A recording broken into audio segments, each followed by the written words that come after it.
fans to the Amway Center for Orlando Magic games this season in a very limited capacity um, with a number of different health and safety protocols that we have developed in consultation with the NBA, our partners at AdventHealth, as well as following CDC guidelines, and in consultation with the Florida Department of Health and the City of Orlando. A number of the things that we will be doing in order to welcome those fans safely, we will have a physically distanced seating manifest.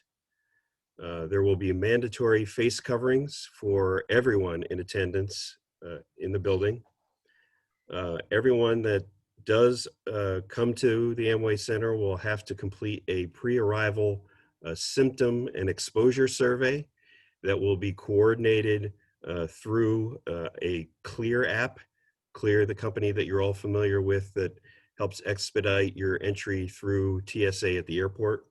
They have developed an app that will allow us um, to be able to do that pre-arrival symptom and exposure survey with all of our fans. We will be testing fans and employees for those who are in close proximity to the court. Those within a 30-foot range of the court will be required to be tested, and those tests will be provided by the Orlando Magic and coordinated through our fan department. But we will be providing those tests to those fans who will be sitting within 30 feet of the court. We'll have deep and constant cleaning in high traffic areas of the building with disinfectants. We will have over 400 hand sanitizer stations throughout the entire building. Additionally, to reduce contamination, we will have a no bag policy for this season, with the only exception being medical and parent bags. And those bags will need to go through an x-ray machine and go through designated locations upon entry into the Amway Center.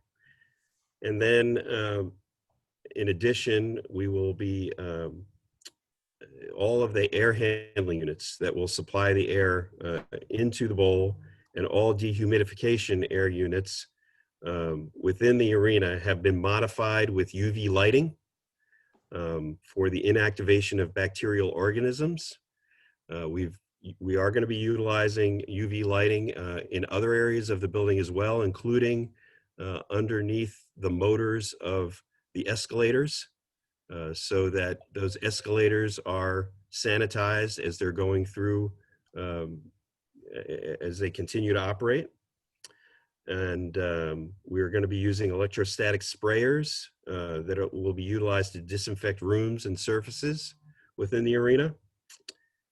And we will have a cashless environment, again, in order to reduce any interaction with any screens and the like. We will have plexiglass barriers throughout the entire arena, particularly at point of sale locations, in concession stands and in retail shops.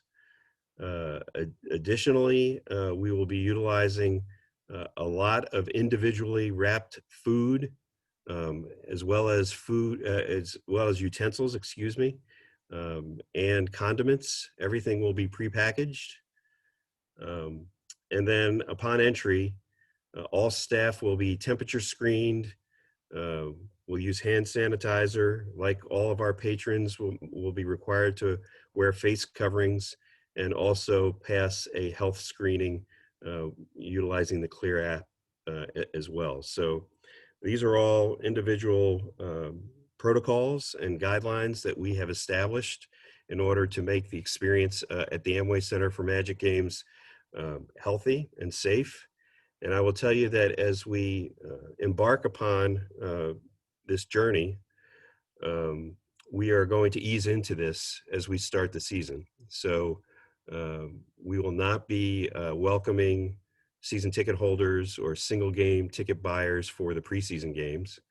It'll only be Orlando Magic staff, family, and friends that will be in the building for those games. And then for the first 5 games of the regular season, we will have an even more reduced capacity, more in the area of about 2,000 fans per game, in order, again, to ease into these protocols, to ensure that we are doing it safely and seamlessly for our fans, focusing on a pleasant fan experience. And then our intention would be to get up to the 25% capacity, or about 4,000 fans, beginning with Game 6 of the regular season. So that's a brief overview of our intention, but I will just, before I open it up to questions, just say that the most important thing and priority for us as an organization going into this season is the health and safety of our fans, our players, our coaches, our staff, and thus the reason for all of these protocols and the many protocols that we're following from the NBA. And our intention is to adjust as needed as the season goes on, and as the pandemic brings us any new news. We will adjust as we go along the way.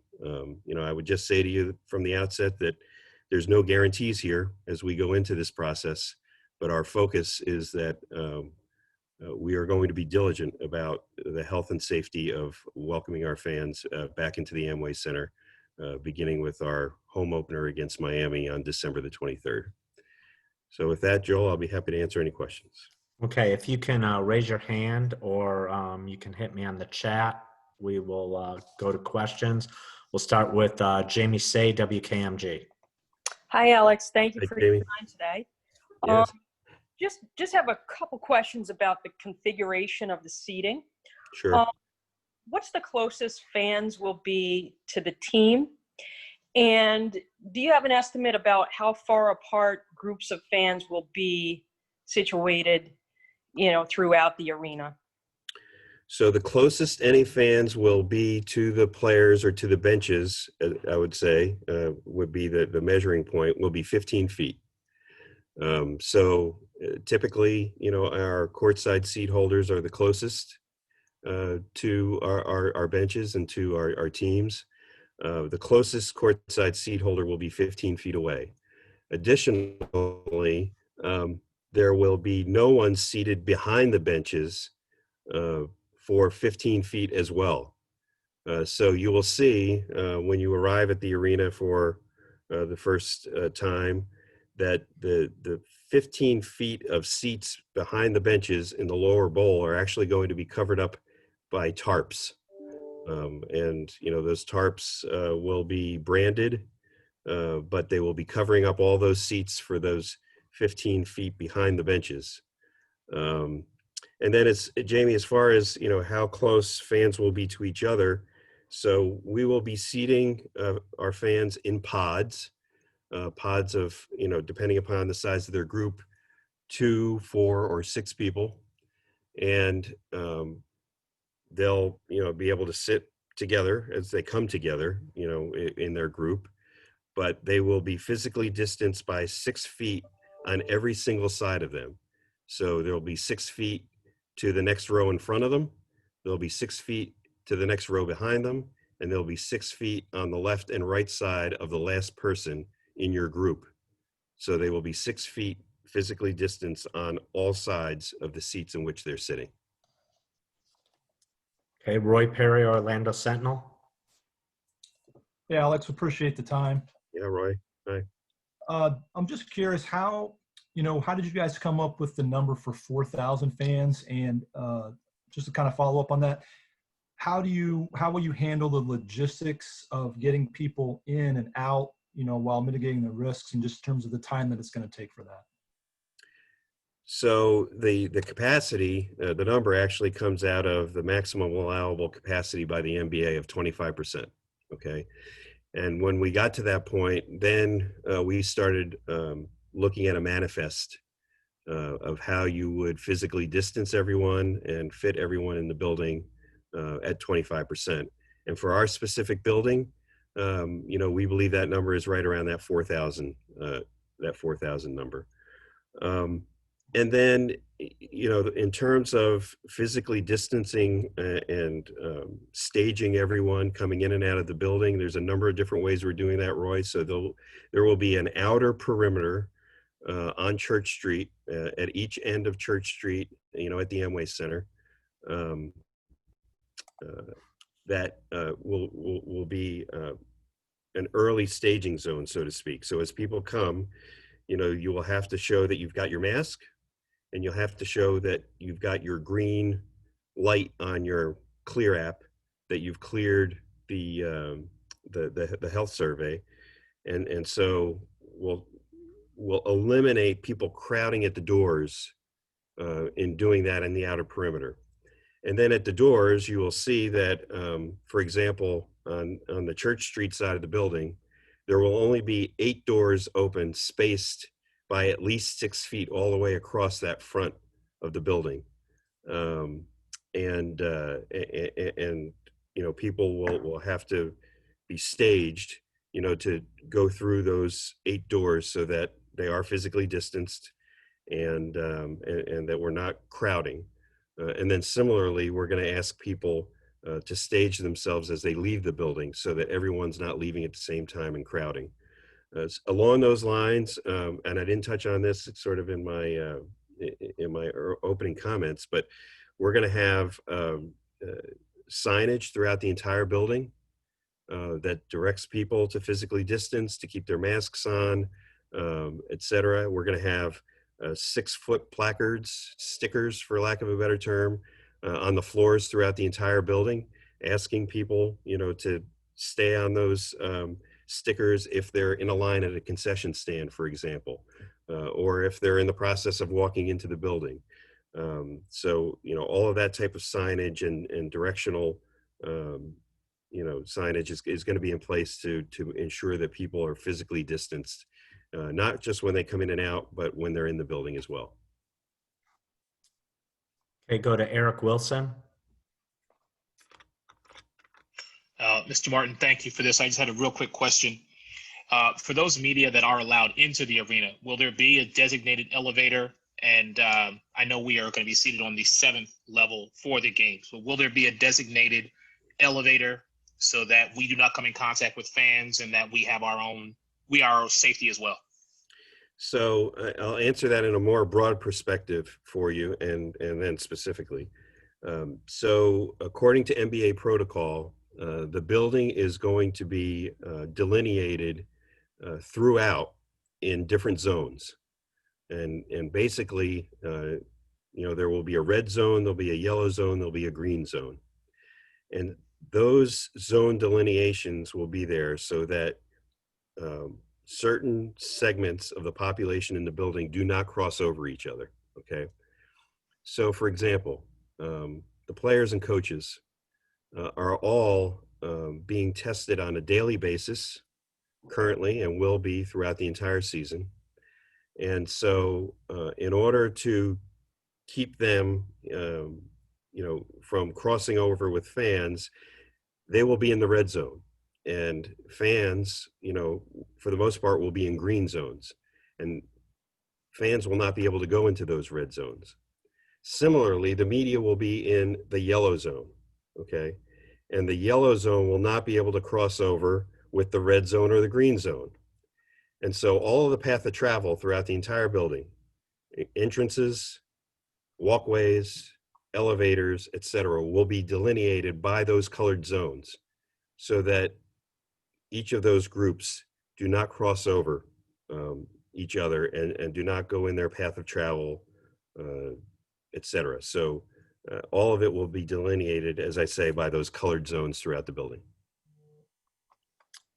Josh Robbins, The Athletic. Alex, thank you for doing this. Yeah, Josh, my pleasure. Yep. You said earlier that, and I'm paraphrasing here, that the health and the safety of the fans is the top priority. If that's the case, why expose fans to any degree of risk whatsoever? Well, I would say, Josh, we did a wide variety and frequent surveying of our fans during the off season, in the lead up to this season, to find out whether fans wanted to return to the Amway Center for games. And more than 50% of those that were surveyed, primarily our season ticket holders, but we did survey other fans within our database. More than 50%, just over 50%, said that they wanted to return under safe conditions. And so, having heard that, we wanted to make it available to those fans that want to come. We're certainly not forcing anyone to come.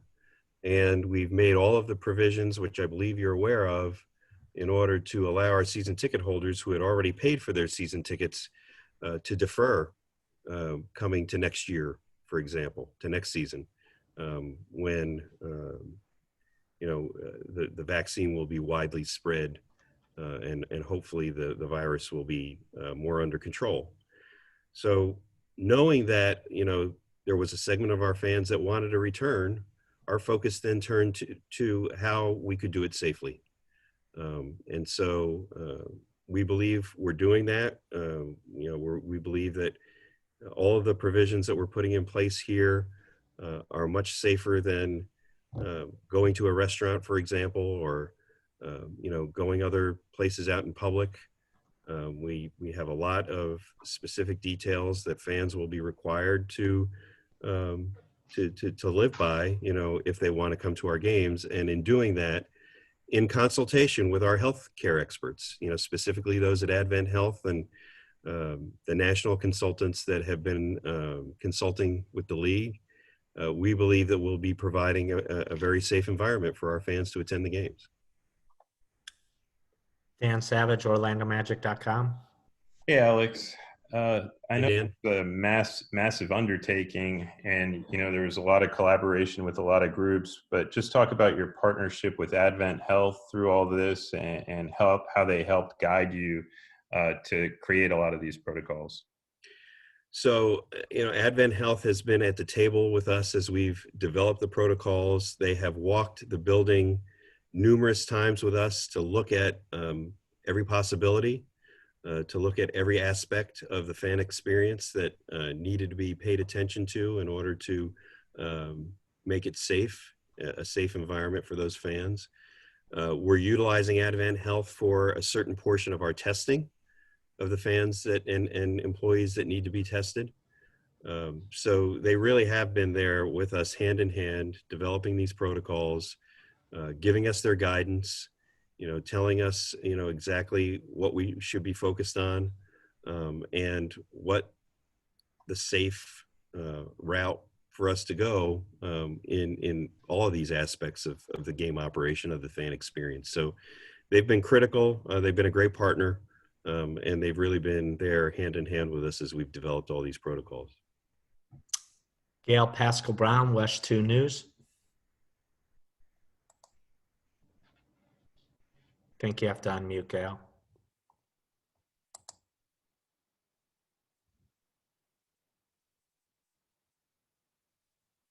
Now, the question I had, if I understood you correctly, in the beginning, you said those fans who are closest will be tested. How is that going to work as far as when they will find out what's what, to keep everything flowing? Sure. So it'll be a multi-step process, Gail. We will mail test kits to those fans in those seats.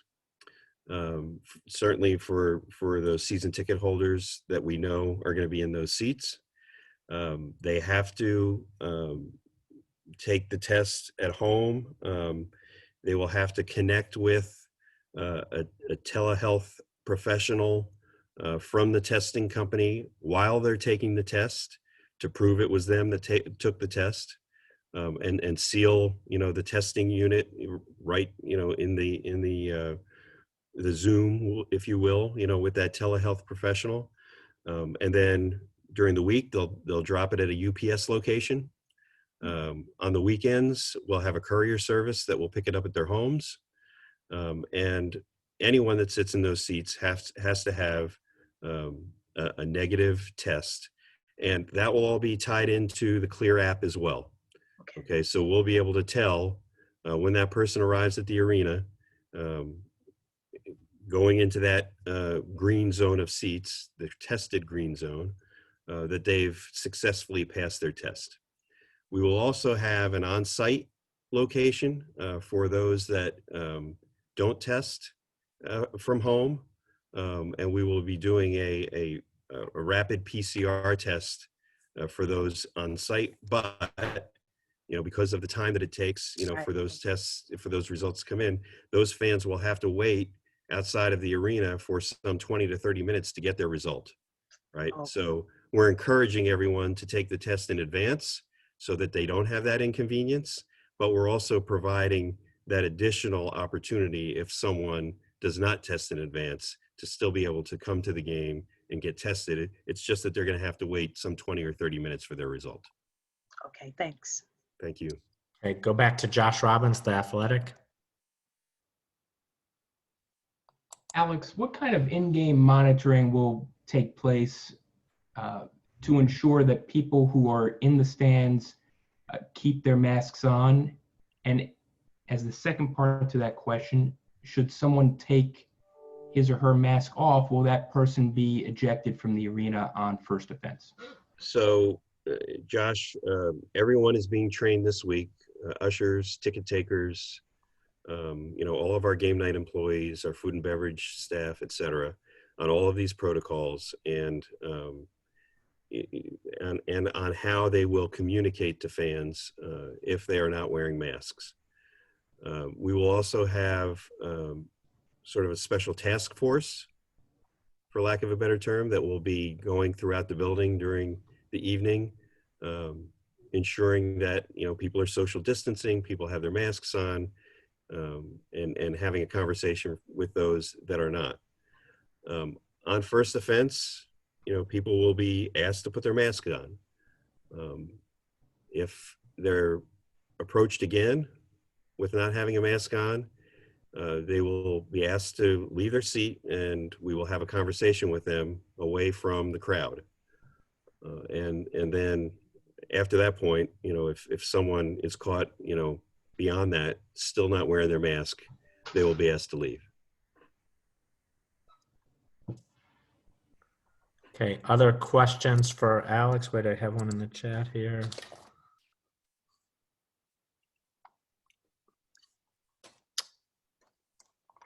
Anyone else? You could just raise your hand.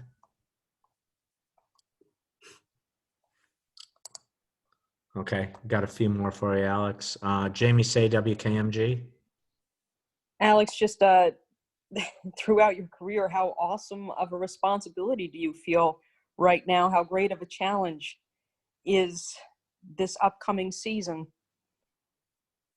Well, it's a great challenge, Jamie. There's no doubt about it. There is nothing, in any of our careers that prepared us for this pandemic. But what I will tell you is what has prepared us has been the success of the NBA bubble and the learnings that came from that situation. Now this is different. There's no doubt. This is definitely different. We're introducing fans into the mix, and clearly our teams are traveling and going to other cities and staying in hotels, et cetera. So it's going to be harder, in my opinion, than the bubble was. But I do believe that the success and the experience of the bubble have allowed the NBA and our teams to develop these very, very detailed protocols to be safe. And we've benchmarked the other sports leagues. We've benchmarked other sports venues. We've, as I said, we've consulted with, the Florida Department of Health. We've consulted with AdventHealth. We've consulted with the league's medical experts. We do believe that, we are going to do this in the safest way possible. But also, as I said, it's dependent upon the virus and where it goes from where we are today. And hopefully, as the vaccine is starting to be distributed over the course of the next couple of months, it will, be safer and safer to be out in public and in crowds, et cetera. But in the meantime, we believe that everything we're doing here will keep our fans safe.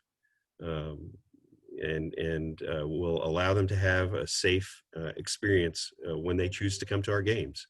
But it's a lot of work. It's a major undertaking. And, we're certainly hopeful that our fans will comply with all of the protocols so that we can keep everybody safe. Okay. Roy Perry, Orlando Sentinel. Alex, I don't know if this is part of the protocols that have been put in place, but what happens that would cause you to pull back and maybe not let as many fans in, or maybe even get to the point where it's not, safe to allow fans? Where do you get to that point, that threshold? Roy, I think you just have to monitor, every day, as things happen. And, clearly we're going to be in consultation with the NBA every single day. I mean, we have detailed reporting that we have to provide to the NBA based on how things go, including everything from, reporting any positive test cases and the like. And if we have fans that are not complying, et cetera. I mean, we have detailed reports that we're going to have to fill out on a nightly basis to the league.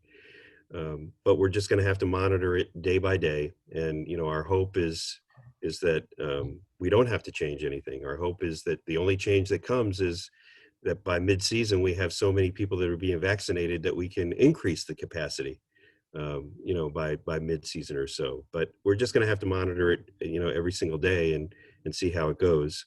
I think you're all aware of, as we sit here today, I mean, it may change by the time opening night comes along, but we will be one of only 5 buildings in the NBA that will welcome fans. The others being New Orleans, Utah, Houston, and Memphis. Now, there is a chance that a couple more may come online before the season begins, but as of today, there will only be 5 of us. And we believe we're prepared. We feel we're prepared for it. And we do believe that we are going to be creating a very safe environment for our fans to be able to come to our games in. Okay, a couple more. Go back to Josh Robbins, The Athletic. Alex, how will ticket prices for comparable seats compare between this upcoming season and last season? I would say that they'd be comparable, Josh. They're comparable to what they were last season. Dan Savage, OrlandoMagic.com.